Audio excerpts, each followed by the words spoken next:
अस्सलाम वालेकुम। Class 7th के मैथमेटिक्स में पेरीमीटर एंड एरिया चैप्टर में हम एक्सरसाइज 11.3 कर रहे हैं। इसके पहले 2 क्वेश्चन हमने किए थे। आज क्वेश्चन नंबर 3 क्वेश्चन हम करने जा रहे हैं। If the circumference of a circular sheet is 154 metres, हमें सर्कमफ्रेंस वहीं से दिया गया है। कितना? 154। ये जो पेरीमीटर ऑफ सर्कल होता है, इट इज इट्स सर्कमफ्रेंस। तो हमें क्या चाहिए अब? Now what we are asked, find its radius. सबसे पहले हम रेडियस निकालेंगे, R radius. Also find the area of the sheet. तो एक बार जब हमें रेडियस पता चला तो वही रेडियस यूटिलाइज करके हम पाई आर स्क्वायर में ढूंढ निकालेंगे एरिया ऑफ द सर्कल। सबसे पहले हम देखेंगे कि सर्कमफ्रेंस ऑफ सर्कल,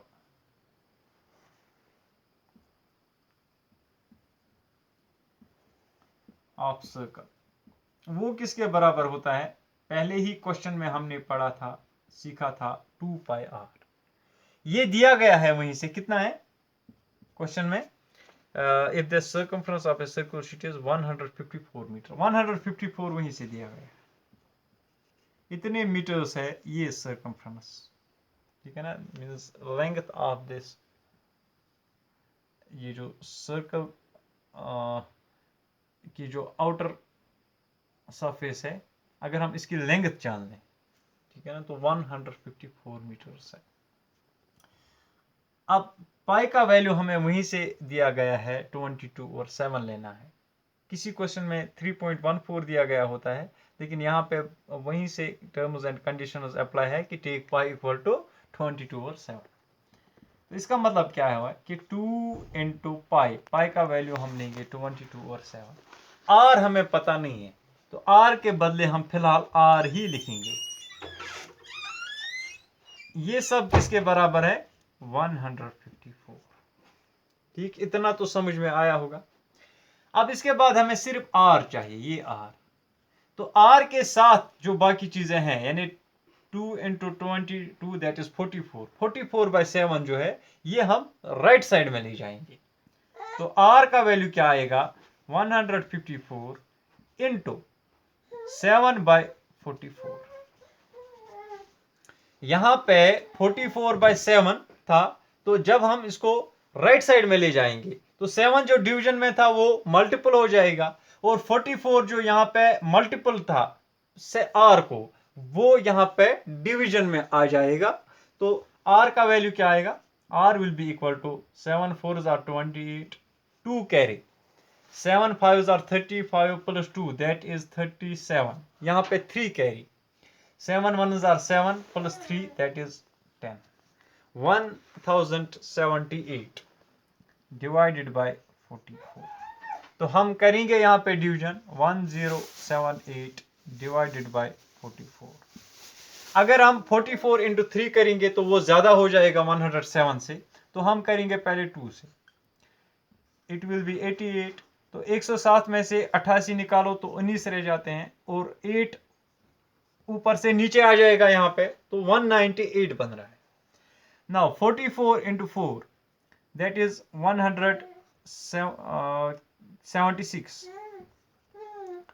तो यहाँ पे 8 में से 6 निकालो तो 2, 9 में से 7 निकालो तो फिर 2। अब देखिए 44 बड़ा है और 22 छोटा है, लिहाजा हम डिवाइड नहीं कर सकते हैं तब तक जब तक ना हम यहाँ पे एक डेसिमल क्रिएट करें और यहाँ पे एक जीरो ऐड करें, ठीक है ना। 220। अब 44 5s are 220 हमें पता है, तो यहाँ पे कुछ भी नहीं मिलेगा। तो हमें क्या मिला? Radius R that is 24.5 metres. इसके बाद क्वेश्चन में क्या दिया गया है? Also find the area of the sheet. इससे पहले जो हमने क्वेश्चन किया था, अगर आपको याद होगा, कल हमने जो क्वेश्चन किया था उसमें भी हमें रेडियस ऑफ सर्कल दिया गया था 24.5। आप वो याद कीजिए कि हमें वहां पे कितना एरिया मिला था। वही एरिया हमें आज भी मिलेगा यहाँ पे, area of circle. Area of circle किसके बराबर होता है? Pi into R into R. Pi R square होता है, हम पाई इंटू आर लिखेंगे आसानी के। दैट इज 22 और 7 इंटू 24.4 सॉरी 24.5 है, 24.5 इंटू 24.5। ठीक है ना। 7 से हम यहाँ पे 24.5 को रिड्यूस करेंगे। 7 3 21, तो यहाँ पे 3 7 5 35। 3.5 इंटू 22 इंटू 24. ये 7 यहाँ पे खत्म हो गया, इंटू 24.5। अब देखिए 22 प्लस 22 दैट इज 66, और इसके बाद हम 11 और ऐड करेंगे क्योंकि ये 3.5 है ना, तो कितना मिलेगा? 77 इंटू 24.5। इतने स्क्वायर मीटर्स हमें मिलेगा एरिया ऑफ द सर्कल। तो हम थोड़ा सा यहाँ पे रफली करेंगे। 245 हम पहले लिखेंगे इंटू 77। 7 5 35, तो 3 carry. 7 4 28 plus 3 that is 31। 7 2 14 plus 3 that is 17। यहाँ पे कुछ भी नहीं, तो 5 1 7 1, क्योंकि 7 से हमने मल्टीपल किया पहले, बाद में भी 7 से किया, तो कितना आएगा? 5 plus 1 that is 6, 7 plus 1 that is 8, 7 plus 1 that is 8 and 1। 1886.5 यही हमें कल भी मिला था, 1886.5 square meters. So this is the area of the given circle.